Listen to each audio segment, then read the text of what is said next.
As we jump into our next endgame position, we have a more complex rook and pawn endgame, and we have Grandmaster Dominguez facing, I believe, Grandmaster Siddharth, 25-14 FIDE, representing Singapore.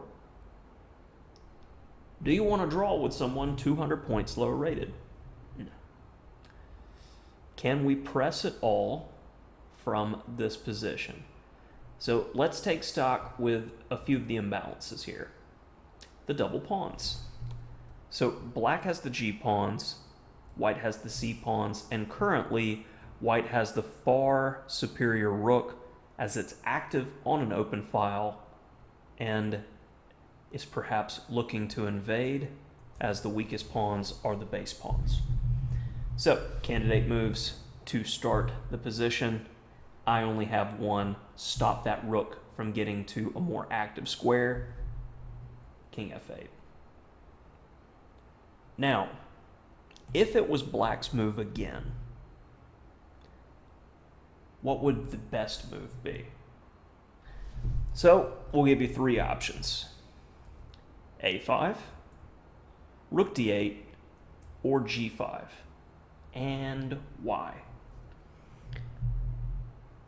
Well, in this case, we have the potential to get rid of a double pawn and restrict white's mobility on the king side if we were able to play G5.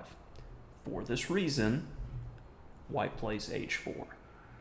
Now let's keep our focus over on the king side. White could gain space potentially with G5, but we want the flexibility over here to make decisions. So F6. Maybe at some point, being able to play G5 ourselves will be useful, and keeping the options open, important. White goes F4. King F7. Just controlling all the key squares and leaving our rook with more options. So how can we make progress in this type of position? Very often, when I'm analyzing the games of my students, they'll agree to a draw in a position like this that is equal.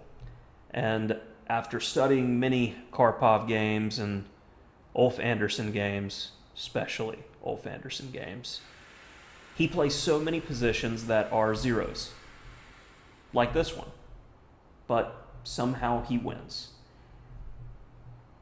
And in modern chess, when everyone is well prepared in the opening, has great tactical resources, you have to win games and end games, and you've got to have the fighting spirit.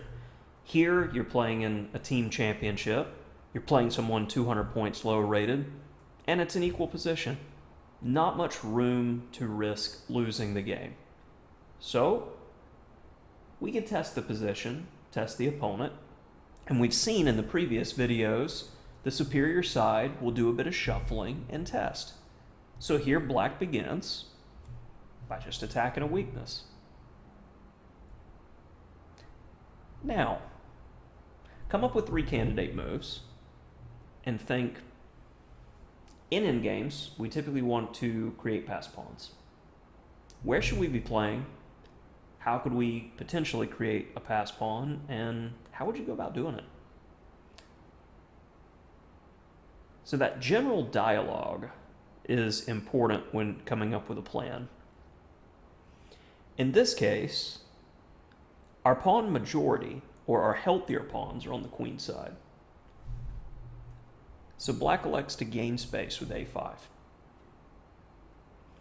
And white chooses wisely to stifle that and slow down any potential space gain with B5. That's the pawn break, that's the lever, that's the plan if we're playing this rook and pawn endgame. So rook B8. And when I was initially looking at this game, I found it interesting that B5 wasn't played. So then I looked into more details here and say, for instance, if B5 takes, if C takes, we now not only have the double pawns, but also have a weak isolated D pawn. And if rook takes, after b3, I feel like this pawn could become quite weak after, say, rook d3 to d4 to a4. It's going to be very difficult for black to make any sort of progress to outplay the opponent.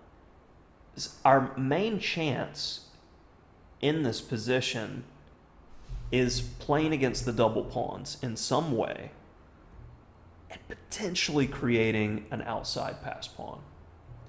White has the same sort of goal on the king side, except our kings are over here. So after a bit of going back and forth, Dominguez sees that the only way forward to try to press for the win here, rook d8. Can we push forward c5 then d4? We would be hurting our structure and helping our opponent. That doesn't seem right. Back to shuffling. And why do they do this? It's often looking to see if your opponent is going to press, if your opponent is going to take risks that you could potentially take advantage of. Like maybe in this position, instead of defending with the king, defends with the rook. Now we have more options in the position on the open file, and our rook could go after a weakness. Quickly, the tide can change. But king g3 took place. A little bit of shuffling, and then finally, again, if b5, now that it's changed a bit with b3, if white is accommodating and plays rook a1, we could get this type of position where black is playing for a c-pawn break, but white is playing for expansion on the king side, and this is a dynamically balanced position. Kind of risky compared to the choice made in the game, which was, when the rook and pawn endgame seems very drawn, let's test you in the king and pawn endgame, which is still drawn, but it's much easier to try to press the pawn majority on the queen side. Well, we don't have a majority. It's the better structure, I should say. King d6, opposition, now b5, and white is in no hurry to capture because that creation of the pass pawn will be here immediately. So king e3. Let's get a bit closer. And the usefulness of f6 earlier is seen now, as we can play g5. Takes, takes. White doesn't want to take again, so it's easy to freeze both of these pawns with a single pawn. So f5. King d6. Maybe we could go after this newly minted weakness. No. I would like that square, please. And now king c6, keeping tension. We don't want to lock it, don't want to trade. Just want to wait to see if we can make something happen here, because a move like takes and king d3 results in c4. Again, if this pawn moves, outside pass pawn. That's our main focus throughout this endgame, that creation of a pass pawn. So white seeing this, king d3.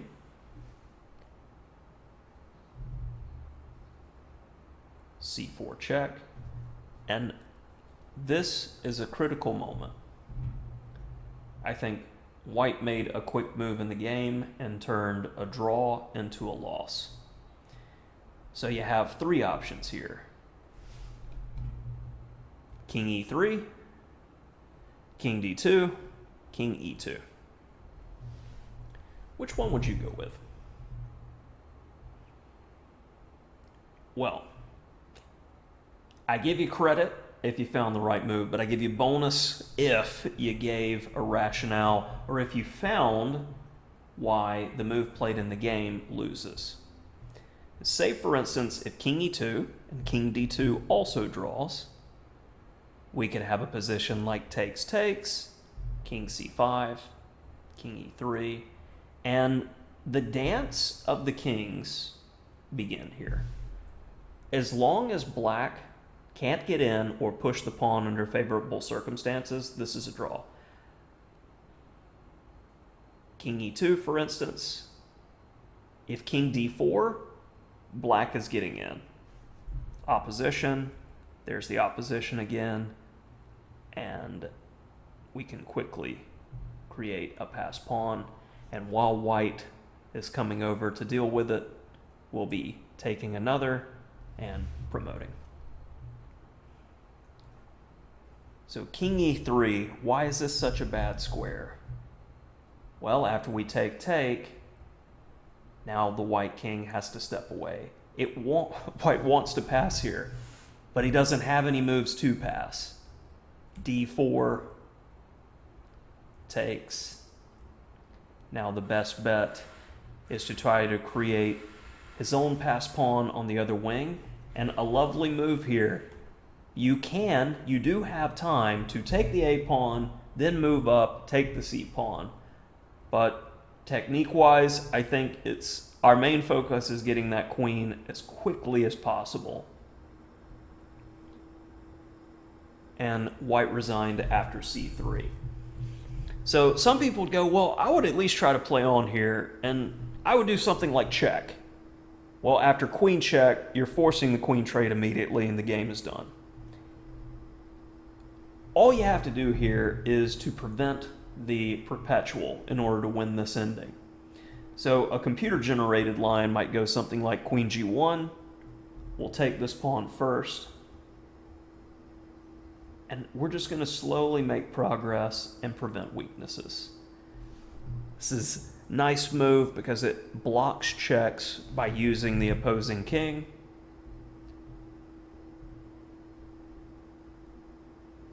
No perpetual, and no way to stop the pawns from promoting. So hopefully you enjoyed this rook and pawn endgame with a lot of fighting spirit. Don't agree to draws when you can press. Don't press until there's nothing left. Have fun and enjoy your endgames.